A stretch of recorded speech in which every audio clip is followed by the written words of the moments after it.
Today I'm going to be talking about Juror number 2, which is a film from Clint Eastwood.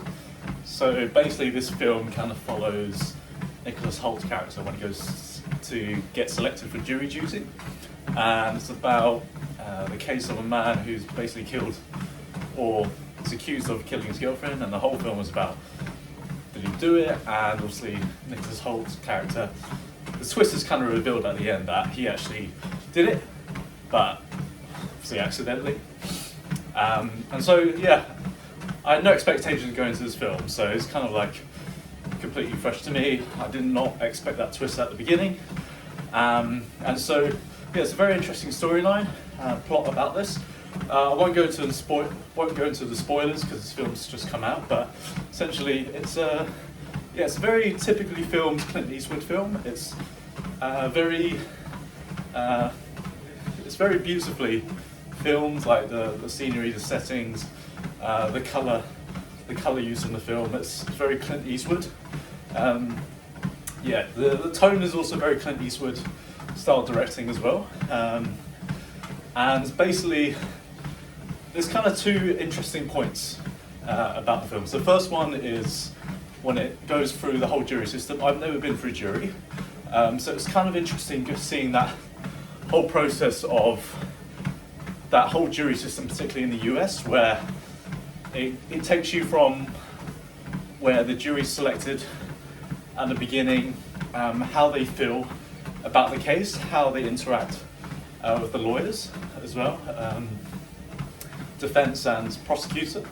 And so what was one of the most interesting elements was how basically the jury get together and talk. Maybe this is not realistic, but certainly from the film's perspective is that once the jury's selected and they go through all the evidence, kind of the majority of them have already made their mind up, or maybe it's a bit of crowd herding in terms of people just want to reach the quickest verdict because they want to go about with their lives again. So a lot of them have their own lives, obviously their own kids, whatever life they have to get back to. So a lot of them, quite worryingly, pick the first decision that maybe seems the most obvious from the evidence, without evaluating and fully discussing the evidence for the case. They just want to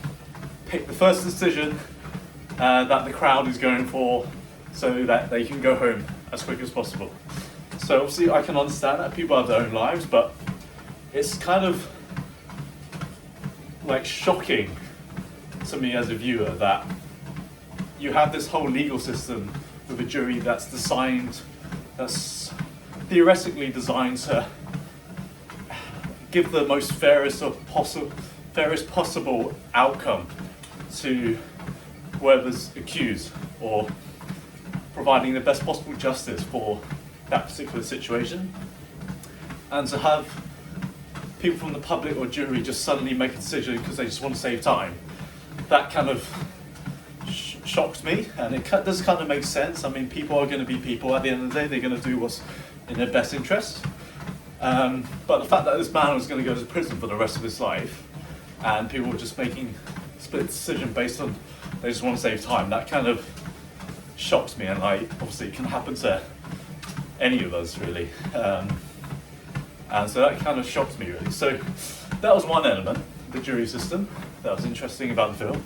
The second was very Clint Eastwood-esque. It's like the question of morality in this film. So the film kind of questions morality from the point of view that what's better? So is it better for a bad man, an innocent man who is bad but is totally innocent of the crime, to go to prison? Or is it better for a good man to not go to prison but is guilty of the crime?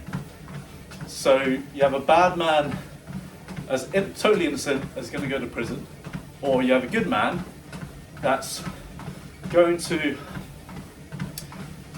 be let off the hook, but is actually guilty of the crime. And it kind of, the film makes you question that sort of dilemma.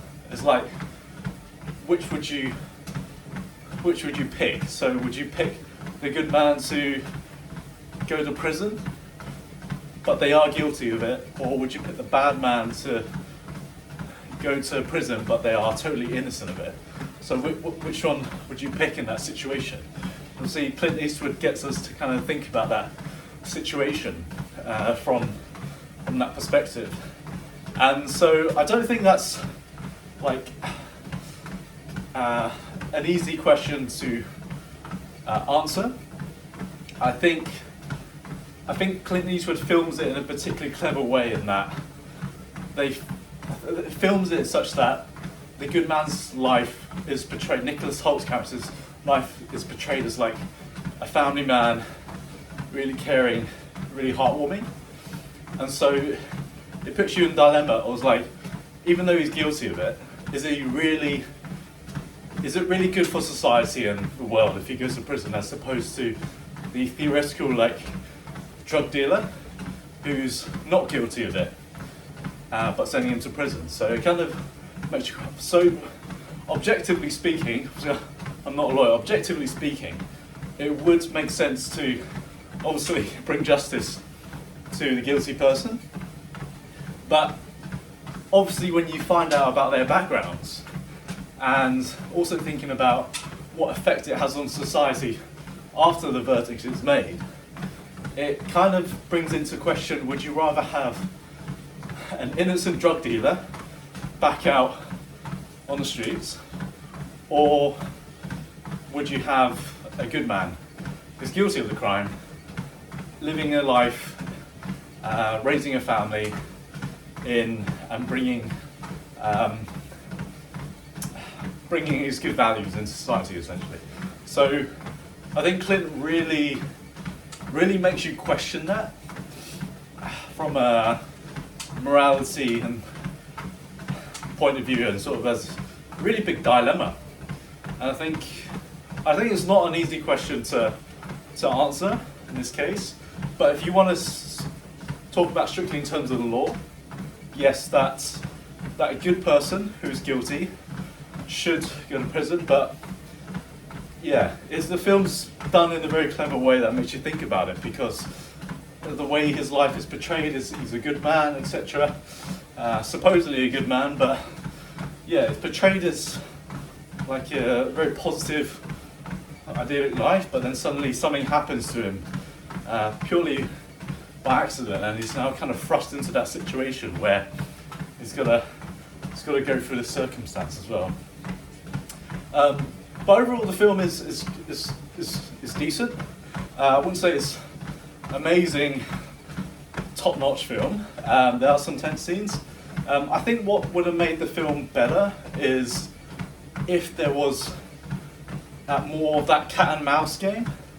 I didn't see too much of that, so perhaps I want to see some sort of Tarantino-esque cat and mouse tense scenes between, is he going to get caught in a courtroom, for example.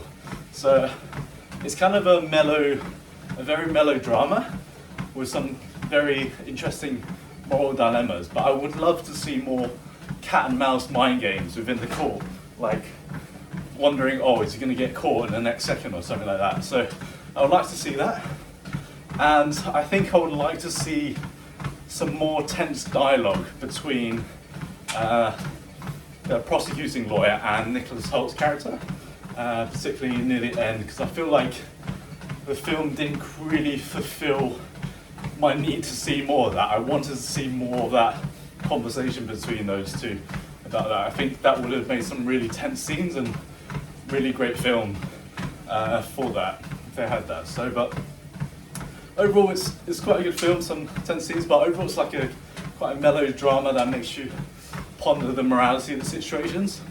And for that, I'd give that I'd give it 6.5 out of 10. Okay, so if you enjoy watching me run while doing these reviews, then please comment, like and subscribe, and maybe see you next time.